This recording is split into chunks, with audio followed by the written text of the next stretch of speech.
जो lecture start कर रहे हैं तो उसमें आपका जो A4 साइज का पेपर है आपका, राइट, उस A4 साइज के पेपर में यहाँ पे आपको GS2 लिखना है। GS2 के बारे में पढ़ रहे हैं हम लोग। ऑब्लिक करके आप इंटरनेशनल ऑर्गेनाइजेशन लिख सकते हैं। इंटरनेशनल ऑर्गेनाइजेशन जो है ये आपके पॉलिटिकल साइंस ऑप्शनल सब्जेक्ट्स में भी है और ये आपके GS2 में भी है। इवन आपके इससे प्रीलिम्स में भी क्वेश्चन आते हैं।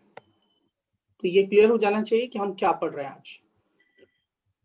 फिर से रिपीट कर देता हूँ, आज हम लोग अंतर्राष्ट्रीय संगठन पढ़ रहे हैं, इंटरनेशनल ऑर्गेनाइजेशंस, जो GS2 में है, जो पॉलिटिकल साइंस में भी है, प्रीलिम्स में भी है और मेंस में भी है। तो इस तरीके से आपको अपने A4 साइज के पेपर के ऊपर लिख लेना है और पेज नंबर नीचे कंटिन्यू डालते जाना है। तो हम लोग स्टार्ट करते हैं। जैसा कि आप लोगों को मालूम है कि जो ऑर्गेनाइजेशन के बारे में हम लोग बात कर रहे हैं, ये आप चर्चा में है इसमें। ये जो OIC है, आप लिख सकते हैं OIC। ये जो OIC है, जिसको हम ऑर्गेनाइजेशन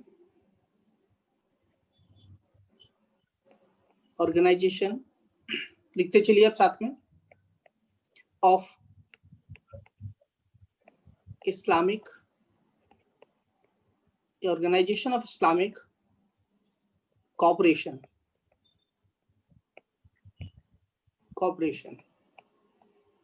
मतलब ये जो है, ये कह सकते हैं कि जो मुस्लिम जो देश हैं, राइट, उनका ये संगठन है, उनका ये सहयोग संगठन है। अगर हिंदी में कहेंगे तो ये सहयोग संगठन है, ऑर्गेनाइजेशन ऑफ इस्लामिक कॉपरेशन, जिसके बारे में हम पढ़ने जा रहे हैं। तो ये टॉपिक है। सबसे पहले हम इसके बारे में जो पढ़ेंगे अभी, ये हम सबसे पहले इसका मेन से कोई लेना देना नहीं होगा, जो कि प्रीलिम्स में पूछे जाते हैं डायरेक्टली क्वेश्चन। OIC के बारे में, OIC के बारे में क्या क्या आपसे पूछा जाएगा प्रीलिम्स में। तो प्रीलिम्स के पॉइंट ऑफ व्यू से हमें सबसे पहले ये ध्यान रखना है कि इसके जो मेन पॉइंट है, फाउंडेड इन 1969, फाउंडेड इन 1969, ठीक है। ये आपको ध्यान में रखना होगा, क्योंकि कोई भी जो संस्था होती है, भले ही फैक्चुअल क्वेश्चंस नहीं पूछे जाते हैं, भले ही फैक्चुअल क्वेश्चंस नहीं पूछे जाते हैं, लेकिन यहाँ ये आपको याद रखना है 1969, ठीक है। 1969 में, अच्छा, और इसके जो मेंबर्स हैं ये 57 मेंबर्स हैं, 57 मेंबर्स हैं इसके, मतलब 57 सदस्य हैं, 57 इसके सदस्य हैं। तो ये 1969 में इसका फाउंडेशन मतलब स्थापना हुई है और इसके 57 सदस्य हैं, जिसमें से एक चीज मैं आपको बताना चाहूंगा कि इसमें से 56 जो मेंबर्स हैं, 56 मेंबर्स जो हैं, 56 member which are 56 member which are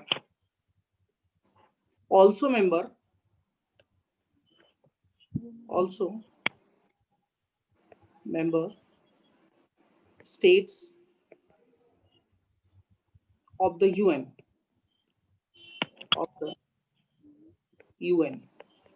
United Nations, ठीक है। मतलब इसके 57 सदस्य हैं, 56 देश इसके जो है यूनाइटेड नेशंस में मेंबर हैं। और इसके बारे में ये जो फैक्ट है, आपकी जो चीजें हैं, ये आपको प्रीलिम्स के लिए हमेशा ध्यान में रखना होगा। जब भी आपने प्री कम मेंस के नोट्स को आप रिवाइज करेंगे तो प्रीलिम्स के लिए आप ये रिवाइज करेंगे, क्योंकि प्रीलिम्स में ऑर्गेनाइजेशन से क्वेश्चंस पूछे ही जाते हैं, ठीक है। अब इसको इंटरप्रिटेशन कर देता हूँ। इसका इंटरप्रिटेशन ये है कि आपको ये ध्यान में रखना होगा कि इसमें हमारे नेबरिंग कंट्रीज भी हैं, राइट। इसमें हमारे जो हैं वो पड़ोसी देश भी हैं, राइट। नेबरिंग कंट्रीज हैं, इसमें हमारे पड़ोसी देश हैं। और जो हमारे पड़ोसी देश है, नेबरिंग कंट्रीज हैं, उसमें आपका बांग्लादेश है, बांग्लादेश है आपका, लिख सकते हैं आप इनको, आपके लिए इंपॉर्टेंट है ये। बांग्लादेश है चूंकि हमारा पड़ोसी देश है। बांग्लादेश के साथ मालदीव है, मालदीव है, मालदीव के साथ साथ पाकिस्तान भी है, पाकिस्तान भी है। जहां तक मैं इसके हेडक्वार्टर की बात करूंगा, ये प्रीलिम्स के लिए आपके लिए इंपॉर्टेंट है, ये आपको ध्यान में रखना है कि इसका जो हेडक्वार्टर है, हेडक्वार्टर का मतलब होता है हिंदी में उसको हम बोलते हैं मुख्यालय, हिंदी में उसको मुख्यालय बोलते हैं। तो ये जो है जेद्दा में है, ठीक है, जेद्दा में है, सऊदी अरेबिया।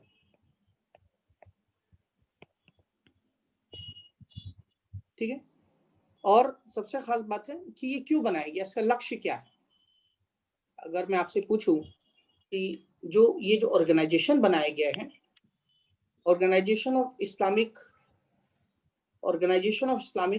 जो कॉर्पोरेशन है सॉरी, जो बनाया गया है, वो क्यों बनाया गया, इसका क्या उद्देश्य है।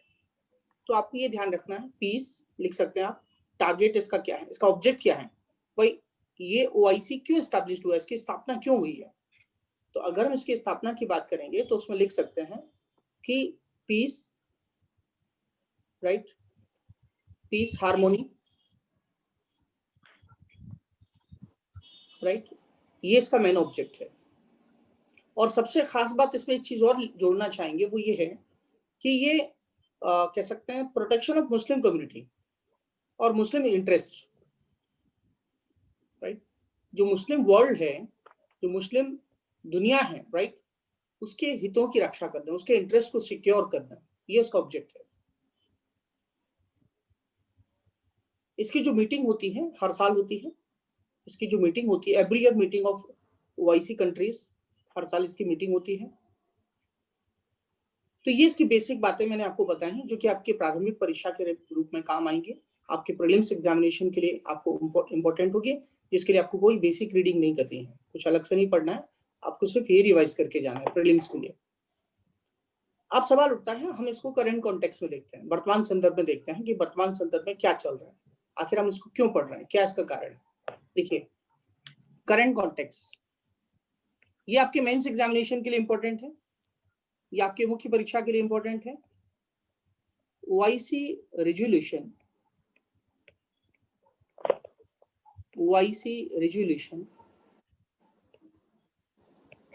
asks India to bring back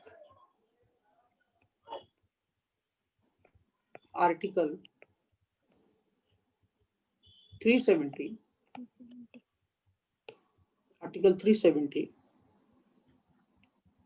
and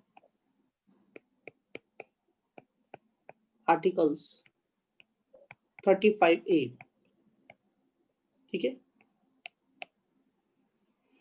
तो मतलब मैं आपको ये बताना चाहता हूँ, आपको ये कहना चाहता हूँ कि अभी हाल में जो है ओआईसी का एक मीटिंग हुआ है, उसके बारे में बताऊंगा, लेकिन उसका जो हेडिंग है वो ये हेडिंग है कि ओआईसी का जो मीटिंग हुआ है उसमें उन्होंने क्या किया है, एक प्रस्ताव पास किया है। बेटा समझने की बात यह है कि उन्होंने एक प्रपोजल पास किया है, प्रस्ताव, रेजोल्यूशन पास किया है। और वो क्या रेजोल्यूशन पास किया है इन कंट्रीज ने, कि इंडिया को क्या करना चाहिए, उसने जो जम्मू एंड कश्मीर से आर्टिकल 370 और आर्टिकल 35 को जो हटाया है, राइट, उसको फिर से वो लेके आए। मतलब वो जो स्थिति जो पहले थी, मतलब जो special status Jammu and Kashmir को था, वो जम्मू एंड कश्मीर का स्टेटस फिर से आना चाहिए, ये इन्होंने रेजोल्यूशन पास किया। इसलिए काफी इंपॉर्टेंट हो जाता है ये मुद्दा, राइट, क्योंकि हमारे सिलेबस में भी और ये करंट कॉन्टेक्स्ट में भी जो इन्होंने किया है। तो ठीक है, ये आप मुद्दा तो पता चल गया होगा कि हम लोग क्यों डिस्कस कर रहे हैं, क्या मतलब है। अब हम आगे की बात करेंगे कि ये जो मीटिंग हुआ है, राइट, इस मीटिंग में क्या क्या डिसाइड किया गया, ये मैंने आपको बताया। अब हम देखेंगे कौन सा मीटिंग हुआ है, तो देखेंगे 47th सेशन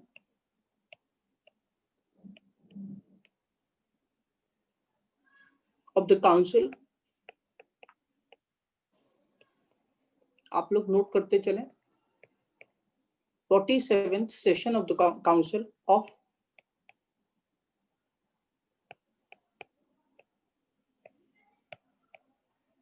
फॉरेन मिनिस्टर्स।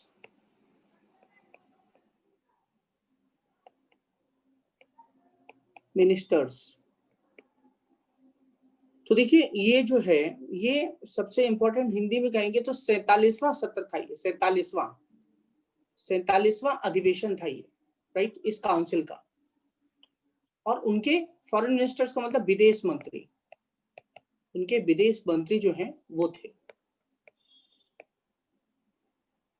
अब ये जो विदेश मंत्री हैं इनकी मीटिंग हुई है, राइट, कहाँ पे हुई है, ये आपके प्रीलिम्स के लिए इंपॉर्टेंट है। ये ओपेक की मीटिंग कहाँ, इसकी ओआईसी की मीटिंग कहाँ हुई है, तो ये प्रीलिम्स के लिए आप अंडरलाइन कर लेना। ये जो मीटिंग हुई है ये 9 मई में हुई है,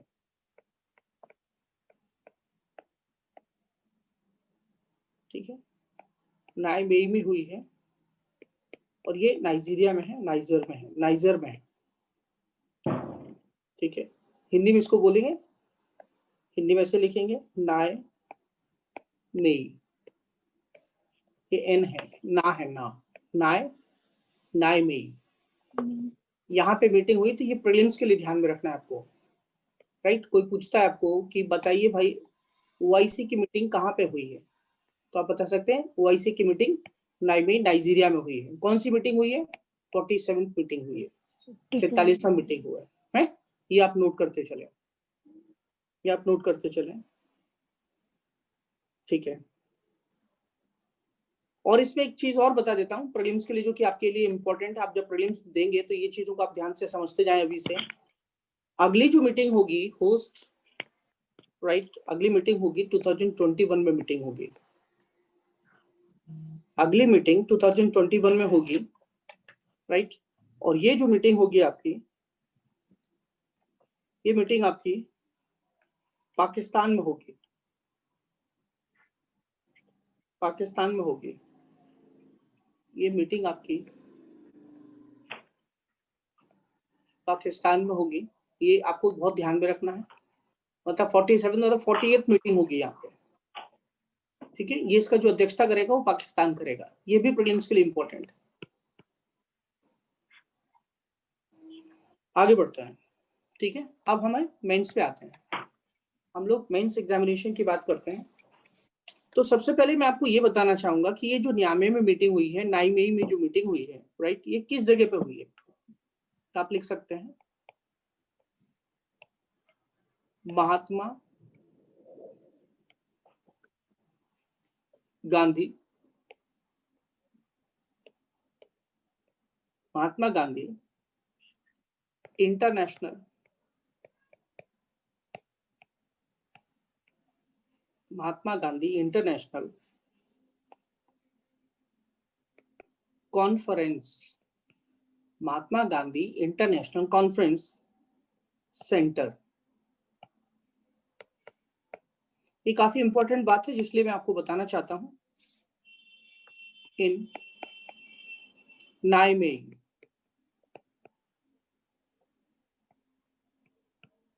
ठीक है, इसको शॉर्ट में बोलते हैं MGICC,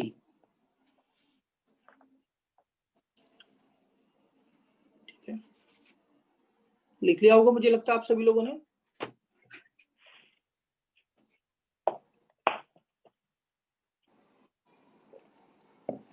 आगे की बात करते हैं, आगे लिखिए which was established, लिखिए which was established in Africa, which was established in Africa by India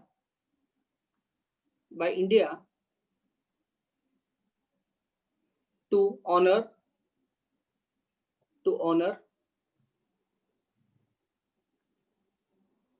the memory of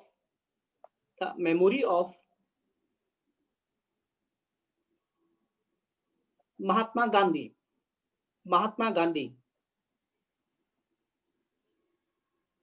क्योंकि उनकी 2019 में जो उनकी बर्थ एनिवर्सरी थी, राइट, उनकी जो बर्थ एनिवर्सरी थी 150 150। मैं आपको बताना चाहता हूं, आपको ये समझना होगा हिंदी में। तो कौन से ईयर में बोला आपने? 2019।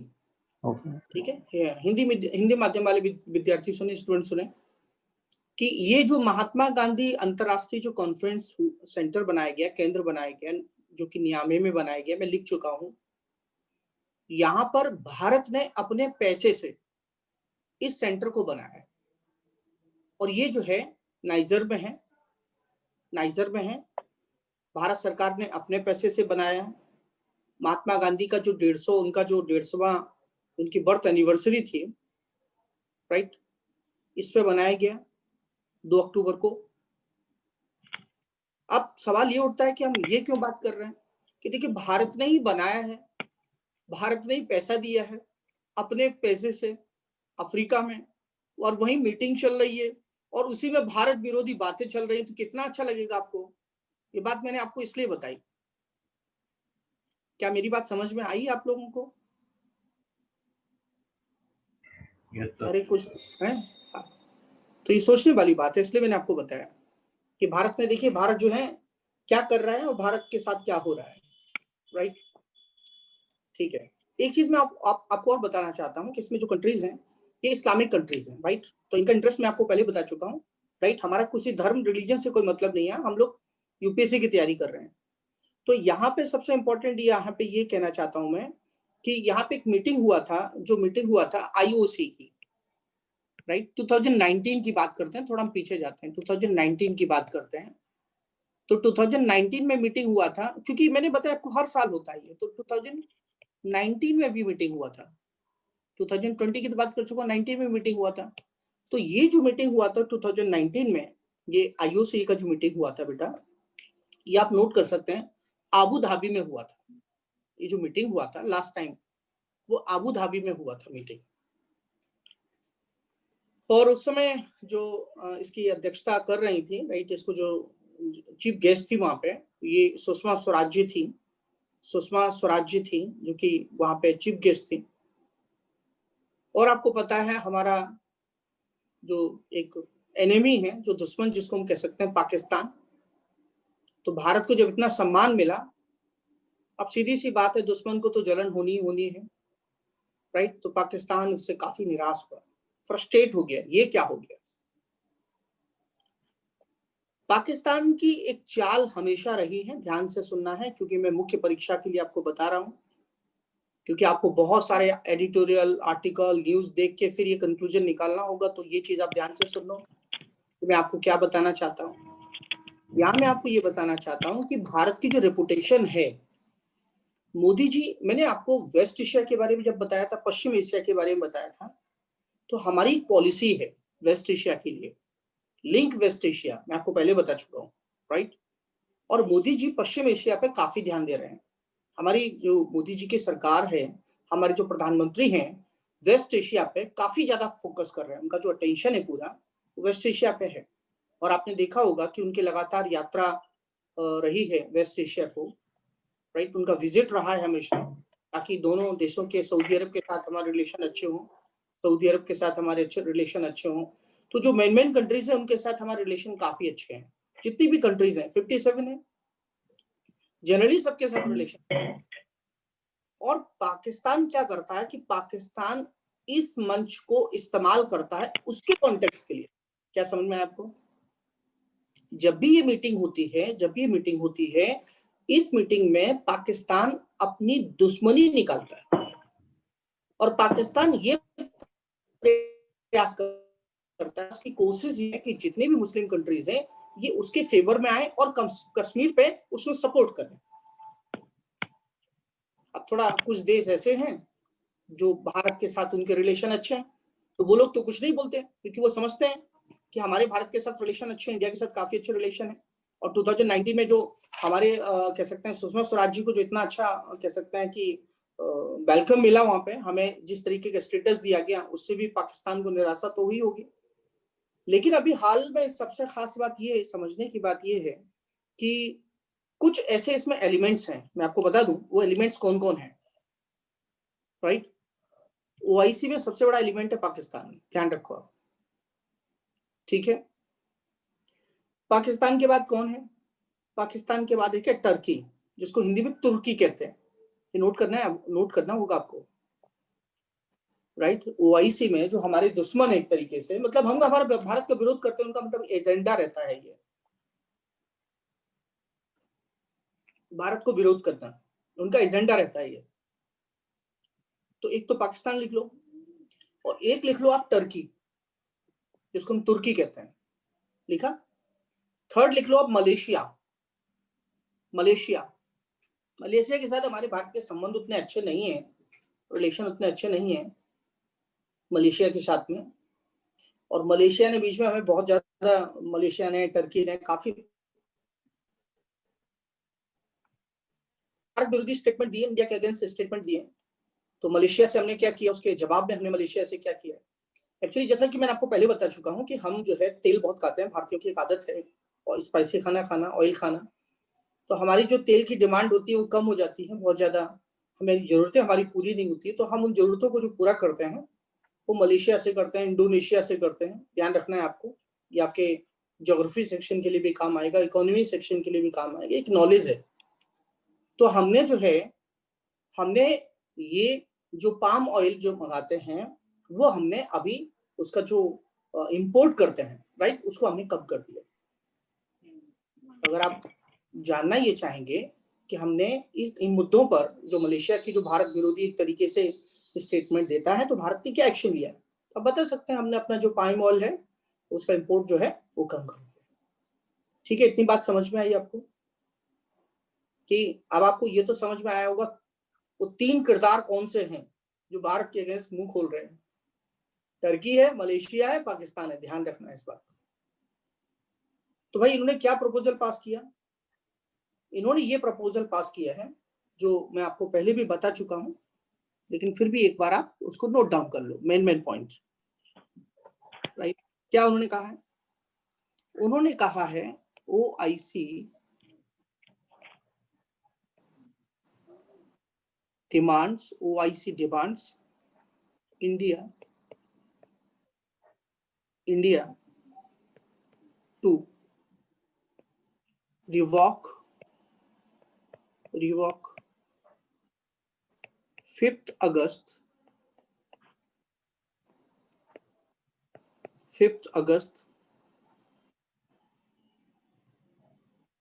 राइट। तो उन्होंने कहा 5th August steps in held JNK। मतलब हिंदी में ये है, इसका मतलब हिंदी में ये मतलब है कि जो ओआईसी है, ये ओआईसी है, ध्यान रखना है, ओआईसी। तो ओआईसी का जो उसकी जो मांग है वो ये है कि जो 5 अगस्त को जो निर्णय लिया गया है, क्या क्या निर्णय लिया गया है? निर्णय जो लिया गया है, एक तो हमने क्या किया है, 370 को हटा दिया है। 370 आर्टिकल हमारे कॉन्स्टिट्यूशन का है जो कि जम्मू एंड कश्मीर से संबंधित है, इसको हमने हटा दिया है। और इसको हटाने से क्या हुआ, जम्मू एंड कश्मीर का जो स्पेशल स्टेटस था वो अभी एंड हो गया है। और हमने क्या किया, सेक्शन 35A जो था वो भी हमने वहां से हटा दिया, 35A को भी हटा दिया। तो इन लोगों का कहना ये है, इन लोगों का कहना है क्या कि आप special status Jammu and Kashmir का फिर से आप लेके आओ, और आर्टिकल 35A और 370 को जो है, 370 आर्टिकल को फिर से रिस्टैब्लिश करो, वैसी स्टेटस आप फिर से लाओ। तो ये भारत के लिए क्या अच्छा होगा? भारत के लिए इस तरीके से बात कर रहे हैं, भाई हमको तो बहुत बुरा लगेगा। वो क्या बोल रहे हैं, उनका कहना क्या है, राइट। ये भी स्टेटमेंट आपको लिखने में काम आएगा, तो आप लिखिए, डिस्क्राइबिंग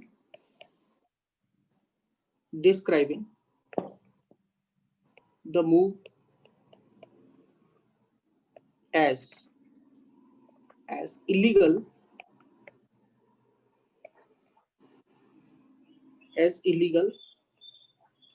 and unilateral। ये उन्होंने बताया कि उन्होंने कहा ये एक तरफा है। देखो उन्होंने क्या कहा कि ये जो निर्णय लिया गया है ये एक तरफा है, ऐसा कहा गया उनके द्वारा। ऐसा कहा गया है कि ये एक तरफा है, और ये इलीगल है, ठीक है, मतलब ये कानूनी नहीं है, गैर कानूनी है, ऐसा उनके द्वारा कहा गया, ठीक है। और इन्होंने कहा है, और इन्होंने क्या कहा है, और इन्होंने ये कहा है कि लिख सकते हैं आप, और उनका क्या कहना है, इंडिया शुड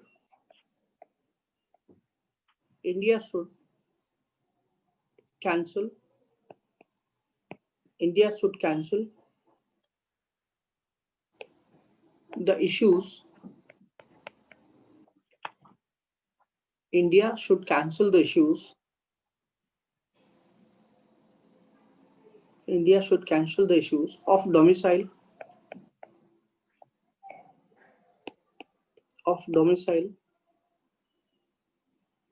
certificates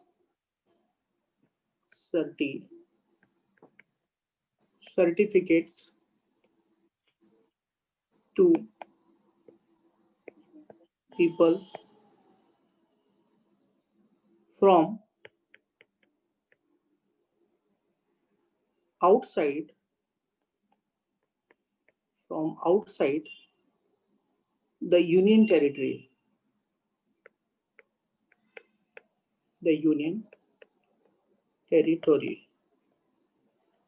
ठीक है। हिंदी में बताता हूं, इन्होंने ये कहा है कि जो बाहर के लोग जम्मू कश्मीर में जिनको डोमिसाइल सर्टिफिकेट दिया जा रहा है, राइट, उनको कैंसिल किया जाए। डोमिसाइल का मतलब बाहर के लोग अब आके बस रहे हैं ना, बाहर के लोग अब जम्मू एंड कश्मीर आके बस रहे हैं, तो इस चीज को रोका जाए, ये इनका कहना है, ठीक है।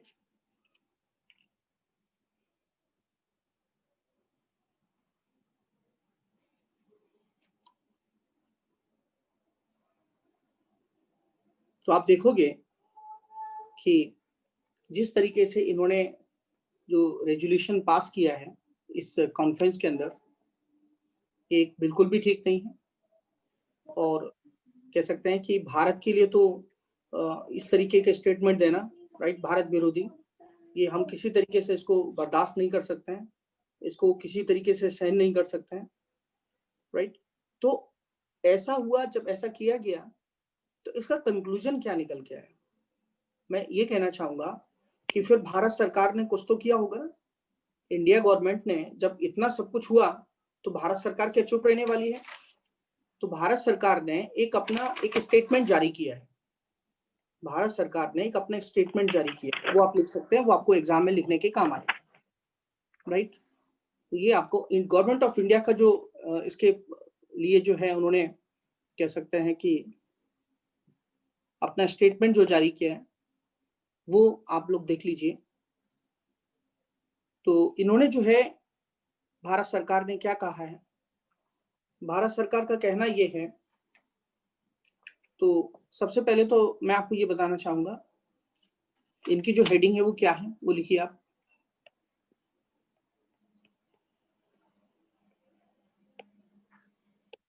अनवारंटेड, ठीक है, TD, references to India in resolutions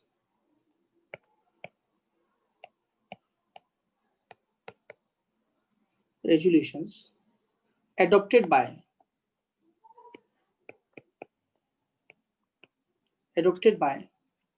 the organizations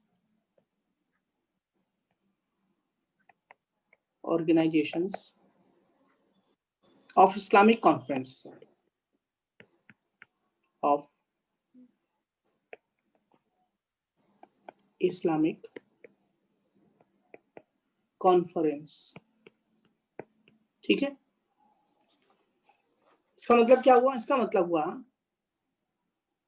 Islamic सहयोग संगठन द्वारा, हिंदी में इस्लामिक सहयोग संगठन द्वारा पारित प्रस्तावों में भारत के लिए अनुचित संदर्भ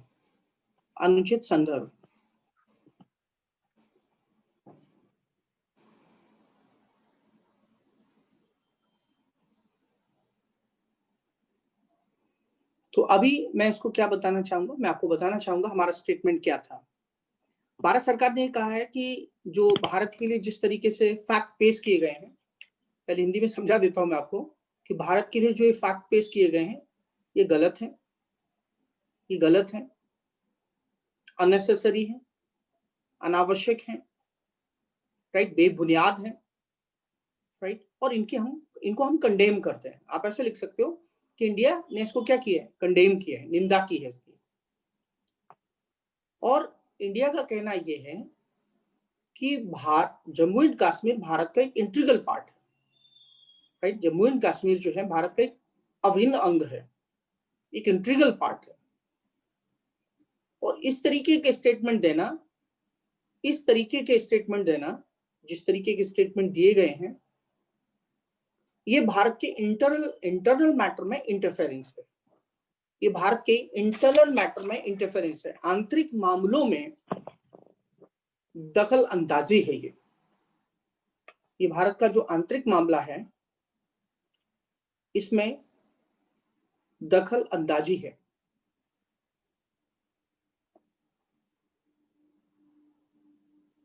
तो भारत सरकार ने जैसे बताया कि जम्मू एंड कश्मीर हमारा एक इंटीग्रल पार्ट है। इन्होंने क्या बताया, इन्होंने ये बताया, भारत सरकार का अगर स्टेटमेंट देखोगे तो स्टेटमेंट में उन्होंने क्या कहा है, स्टेटमेंट में ये कहा है कि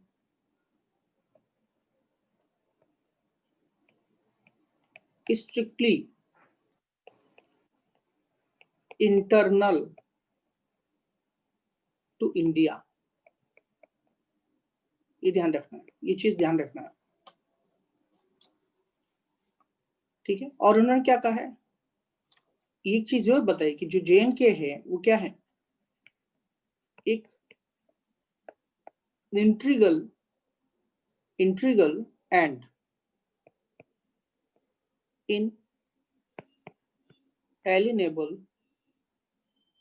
पार्ट ऑफ इंडिया, ठीक है, ये बताया, राइट। ये तो स्ट्रिक्टली जो है इंटरनल मैटर है ये भारत का, और ये भारत को अलग नहीं कह सकता है, एक कह सकते हैं कि एक अभिन्न अंग है भारत का, ऐसा उन्होंने कहा है। और उन्होंने बताया कि OIC मीटिंग में अगर कोई कंट्री इस तरीके का स्टेटमेंट दे रहा है, राइट, और इस तरीके के स्टेटमेंट को, मतलब इस प्लेटफॉर्म को वो अपने फॉरेन पॉलिसी, अपने विदेश नीति को, राइट, धार देने के लिए, डायरेक्शन देने के लिए वो आपको यूज कर रहा है, OIC को यूज कर रहा है, ऐसा भारत सरकार के द्वारा कहा गया है, राइट। और वो जिस तरीके की बातें कर रहा है, और वो जिसका खुद का रिकॉर्ड, राइट, किसके बारे में, हमने डायरेक्टली उसका नाम नहीं लिया पाकिस्तान का, बट हमने ये कहा है कि जिसका रिकॉर्ड खुद का क्या है, उसका जो खराब रिकॉर्ड है, किसको लेके, उसका है खराब रिकॉर्ड है रिलीजियस टॉलरेंस, ठीक है। एक तो बात हमने ये कही, रिलीजियस टॉलरेंस की बात की है। दूसरा हमने कहा है रेडिकलिज्म की बात हमने की है। तीसरा हमने जो बात की है वो की है परसिक्यूशन ऑफ माइनॉरिटीज की बात की है, ठीक है। और भारत ने ये भी कहा है कि इन सब मामलों को लेके जो पाकिस्तान का जो नजरिया है, पाकिस्तान का नाम तो नहीं लिया गया है, बट ये कहा गया है कि उस देश की बात कर रहे हैं जिसका इन मैटर्स में उसका रिकॉर्ड पूरा खराब है पहले से, राइट। अगर हम हिंदी में इसको कहेंगे तो हिंदी में इसका मतलब होता है धार्मिक सहिष्णुता,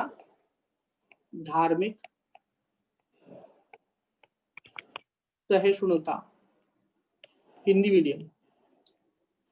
इसको क्या बोलते हैं, कट्टरपंथ, इसको बोलते हैं कट्टरपंथ। इसको क्या बोलते हैं, अल्पसंख्यकों का उत्पीड़न, अल्पसंख्यकों का उत्पीड़न, ठीक है। तो इस तरीके से उन्होंने कहा है कि ऐसे देश की आप बात कर रहे हैं, राइट, कि जिसका ये रिकॉर्ड खराब रहा है, और उन्होंने ये कहा है कि एडवाइस दिया है, स्ट्रांगली एडवाइस दिया है, ये जरूर आपको लिखना है, स्ट्रांगली भारत ने एडवाइस दिया है। क्या कहा है, लिख सकते हैं, strongly advice the OIC to refrain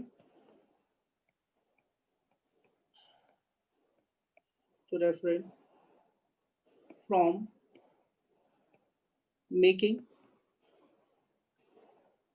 such reference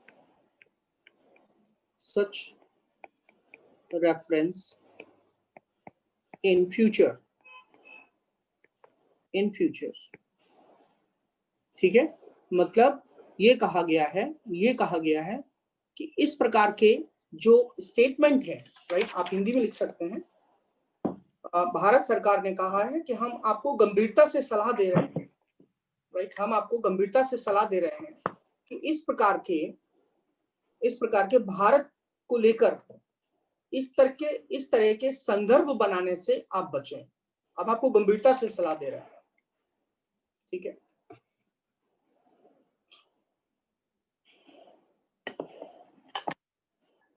तो ये जो टॉपिक मैंने आज आपको पढ़ाया है इंटरनेशनल ऑर्गेनाइजेशन में, इसको आप टिक कर लेना। ये आपके प्रीलिम्स के लिए भी कंप्लीट हो गया, मेंस के लिए भी कंप्लीट हो गया। अब एक चीज मैं आपको बताना चाहता हूं, अब वे फॉरवर्ड क्या है। वे फॉरवर्ड मतलब इंटरव्यू, राइट, इंटरव्यू के लिए आप क्या करेंगे, या अगर आपको मान लिया मेंस में ही पूछा जाए कि भारत सरकार को क्या करना चाहिए, यही तो प्रीलिम्स है। प्रीलिम्स मेंस इंटरव्यू का मतलब क्या है कि जब आप सिलेबस को पढ़ रहे हैं, राइट, तो सिलेबस को तीनों पॉइंट ऑफ व्यू से आप अलग प्रीलिम्स की तैयारी करें, अलग मेंस की तैयारी करें, अलग इंटरव्यू की तैयारी करें, बेवकूफी है। आपको सिलेबस पे स्टिक रहना है, सिलेबस पे स्टिक रहे, इंटरनेशनल ऑर्गेनाइजेशन पढ़े। अब इंटरनेशनल ऑर्गेनाइजेशंस में हमने बेसिक चीज देखी ली जो हमारे प्रीलिम्स के लिए इंपॉर्टेंट है, हमने अंडरलाइन कर लिया, हमने ये भी समझ में आ गया मुद्दा क्या है। लेकिन अब इंटरव्यू के लिए या मेंस में आपको वे फॉरवर्ड की बात करना है, या आपको निष्कर्ष पूछता है, आपसे पूछता है कि बताइए भारत को क्या स्टेप्स लेने चाहिए, तो वो मैं बताने जा रहा हूँ, राइट। अब मान लिया ये दौर इस समय होता, तो इंटरव्यू में आपसे पूछा जाता है कि बताइए भारत को क्या करना चाहिए, तो वो लिखिए,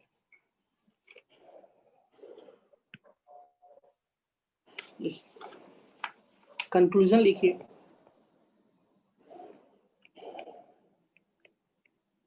निष्कर्ष, या वे फॉरवर्ड भी लिख सकते हैं, भविष्य की राह क्या हो सकती है।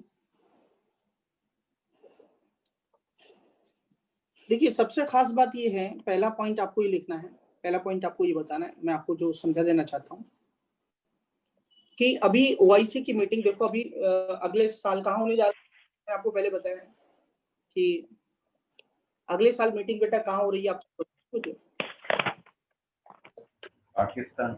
पाकिस्तान में हो रही है। तो इसका मतलब नेक्स्ट टाइम क्या होगा, इंडिया के अगेंस्ट फिर से बात करेंगे इसी टॉपिक पे। यस, इसी टॉपिक पे फिर से बात करेंगे। अच्छा, और दूसरी बात ये कि यहाँ पे टर्की भी आ जाएगा, मलेशिया भी आ जाएगा, ये गुट बनाने की कोशिश करेंगे। हो सकता है बाइडेन साहब को भी ये थोड़ा लड्डू वगैरह भेज दें, मिठाई भेज दें कि भाई साहब तुम भी थोड़ा बोल दो हमारे फेवर में, राइट, या वाइस प्रेसिडेंट है वहां के, उनसे बोल दें कि भाई आप भी थोड़ा कुछ बोलिए। तो क्या होता है कि जब पंचायत होती है, राइट, पंचायत में हर कोई अपना फायदा उठाता है, हर कोई देखता है हमारा क्या फायदा होगा इसमें, ऐसा है। तो चूंकि जम्मू एंड कश्मीर का मुद्दा है, तो भारत को बहुत, वैसे भारत ने अपने डिप्लोमेसी के उस पर काफी प्रॉब्लम्स रिजॉल्व किए हैं, तो भारत के लिए कोई बड़ी बात नहीं है। लेकिन हाँ, चिंता की बात ये जरूर है कि निश्चित रूप से हमें इन मुद्दों को लेके आगे भी जो है हमें लोग घेरेंगे और हमें डट के सामना करना पड़ेगा। कुल मिला के तो ये है, यहाँ पे सजेशन ये हो सकता है कि भारत क्या कर सकता है कि भारत के जो फ्रेंडली नेशंस हैं, राइट, हम लोग उनसे बात कर सकते हैं कि भाई आप जो है, जैसे हमारा जो सऊदी अरब है, राइट, सऊदी अरब के साथ हमारे रिलेशन अच्छे हैं, और इवन ईरान के साथ भी अच्छे हैं। वो तो ये है कि अमेरिका के कारण हमारे थोड़े ईरान के साथ रिलेशन थोड़ा डिस्टर्ब हो गए कि उसने सैंक्शन लगाए और भारत से कहा कि तुम भी सैंक्शन को जो है फेवर करो, तो भारत ने यूएसए को उतना बैलेंस नहीं कर पाया। तो ईरान से वैसे मदद ले सकते हैं, ईरान है, लेकिन आप ईरान तो सीधी सी बात है, आप समझ सकते हैं कि इस्लामिक कंट्रीज हैं सब। तो हम ऑस्ट्रेलिया की मदद ले सकते हैं इसमें, ऑस्ट्रेलिया से बातचीत कर सकते हैं इस मुद्दे पर। इस मुद्दे पे हम लोग, फ्रांस हमारा सबसे अच्छा सहयोगी, आपको मालूम होगा, फ्रांस के साथ तो हमारा बहुत कुछ जम रहा है इस समय। क्यों बेटा? फ्रांस के साथ तो हमने इंटरनेशनल सोलर अलायंस बनाया, देखो आप, राइट, क्लाइमेट चेंज की फाइट कर रहे हैं। तो मेरा कंक्लूजन समझे ना, कि हमको फ्रांस के लोग के सपोर्ट करना चाहिए, फ्रांस को कन्विंस करना चाहिए, राइट, इस मुद्दे को लेके। और फ्रांस की बात फ्रांस लिख सकते हैं, लाइक फ्रांस, जापान की बात कर सकते हैं आप, ऑस्ट्रेलिया की बात कर सकते हैं आप, राइट। तो इनको हमें फेवर में लेना चाहिए, कंक्लूजन है। अगर वो बात उठाते, मुद्दा उठाते, तो हम भी दूसरे प्लेटफॉर्म की मदद लेके जो है अपने आप को क्या करेंगे, इसको हम डिप्लोमेसी के द्वारा इसको सॉल्व करेंगे इस तरीके से। ये इसका निष्कर्ष है, ये इसका कंक्लूजन है। ठीक है, ठीक है। अगला टॉपिक हम लोग देखते हैं, ये टॉपिक मैंने आपका कंप्लीट किया है। ठीक है, कौन सा? इंटरनेशनल ऑर्गेनाइजेशन में OIC। नेक्स्ट टॉपिक देखते हैं।